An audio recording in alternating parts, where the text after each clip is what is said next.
नमस्कार, प्रकाश चंद्र और आप देख रहे हैं प्रकाशवाणी। चिराग पासवान इन दिनों वो मसाल बनकर राज्य के हर जिले में घूम रहे हैं कि जैसे सियासत का ओलंपिक शुरू होने वाला हो। अपने सियासी जमीन की बुनियाद और अपने पिता रामविलास पासवान के जनाधार को आशीर्वाद यात्रा के तौर पर शुरू कर रहे चिराग पासवान का हर जिले में जोरदार स्वागत किया जा रहा है। भीड़ साफ बता रही है कि उनके साथ सियासी परपंच कहीं से भी जनता को बर्दाश्त नहीं हो रहा है। एक मजे हुए राजनेता के तौर पर चिराग पासवान राजगद्दी से उतरकर अब जनता के बीच हैं और पूछ रहे हैं कि जो भी हुआ क्या वो सही हुआ था। इसी क्रम में चिराग पासवान रोहतास के सासाराम पहुंचे।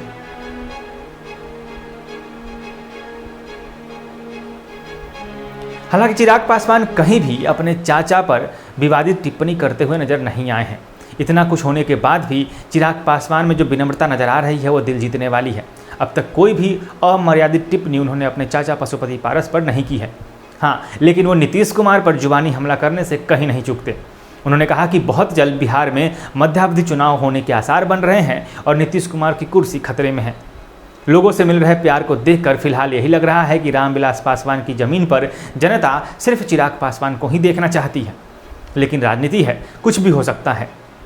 हालांकि एक सच यह भी है कि आशीर्वाद यात्रा की नकल करने की कोशिश में चाचा पशुपति पारस को निराशा हाथ लगी है और उनके काफिले पर इस दौरान कई जगह हमले हुए जनाक्रोश भी देखने को मिला। सासाराम पहुंचे चिराग पासवान जनता और प्रेस को संबोधित कर रहे थे। आइए सुनते हैं कि उन्होंने क्या कुछ कहा। आपने पिताजी से अध्यक्ष पद जबरन लिया था, इसके बारे में क्या कहना है?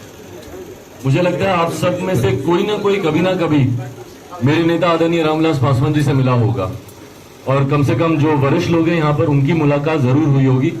और नहीं भी अगर उनसे मुलाकात हुई तो उनके निधन से कुछ दिन पहले के अगर आप उनके इंटरव्यूज देखें, मैं चैनल्स का नाम नहीं लूंगा बट उनमें से कई चैनल के आईडी यहाँ पर मौजूद भी हैं। अगर आप उनके वो इंटरव्यूज देखें तो उन्होंने कई बार प्रमुखता से इस बात को कहा कि आने वाले समय में चिराग पासवान ही लोक जनशक्ति पार्टी का भविष्य है, चिराग पासवान के हाथ में ही लोक जनशक्ति पार्टी की डोर है।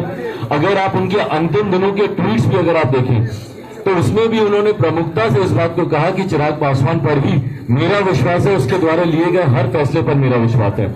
इन तमाम बातों को एक तरफ ही रख दें तो हर वो व्यक्ति जो व्यक्तिगत तौर पर मुझे और मेरे पिताजी के रिश्ते को जानता था, वो जानता था कि मैं उनसे कितना प्यार कितना सम्मान करता हूँ और वो मुझसे कितना प्यार और कितना विश्वास मुझ पर रखते हैं। सर, दुख होता है जब कोई ऐसी बातें करता है। ऐसा पारस जी का दावा है। मैं जान रहा हूँ मेरे ही चाचा है वो। तो पर दुख होता है मुझे जब कोई ऐसी बातें करता है। मैं एक सेकंड में इस बात को थोड़ा सा और मैं क्लियर कर दूं कि जब ये चुनाव हुआ 5 नवंबर 2019 को, जब मुझे राष्ट्रीय अध्यक्ष लोक जनशक्ति पार्टी का चुना गया, ये बंद कमरे में नहीं हुआ था। मीडिया के तमाम चैनल्स वहां पे मौजूद थे। आर्काइव्स में से आप निकालेंगे तो आपके पास भी वो फुटेज होगी।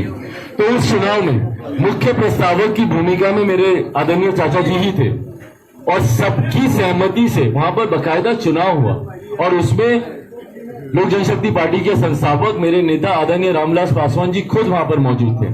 तो अगर कोई इस बात को कहता है कि जबरन छीना गया, उसके बाद कई ऐसे मौके आए जिसमें इस बात का खुलासा हो सकता था। आज ही क्यों, जब आपने पार्टी तोड़ ली, जब आपने अपनी रणनीति आपने बना ली, तो आज इस तरीके के भ्रामक वक्तव्य देने का क्या कारण है वो आप सब भी समझ रहे हैं। साथ आएंगे क्या? देखिए, बिहार के युवा जरूर मेरे साथ हैं आज की तारीख में।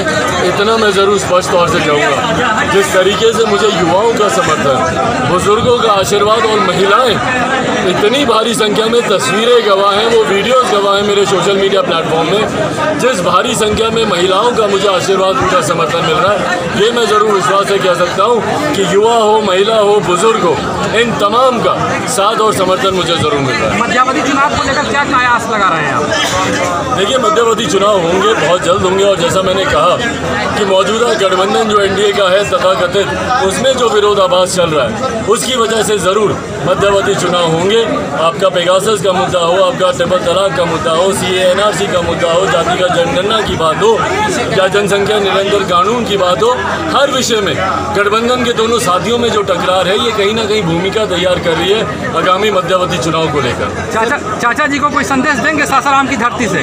मेरी ढेर सारी उनको शुभकामनाएं।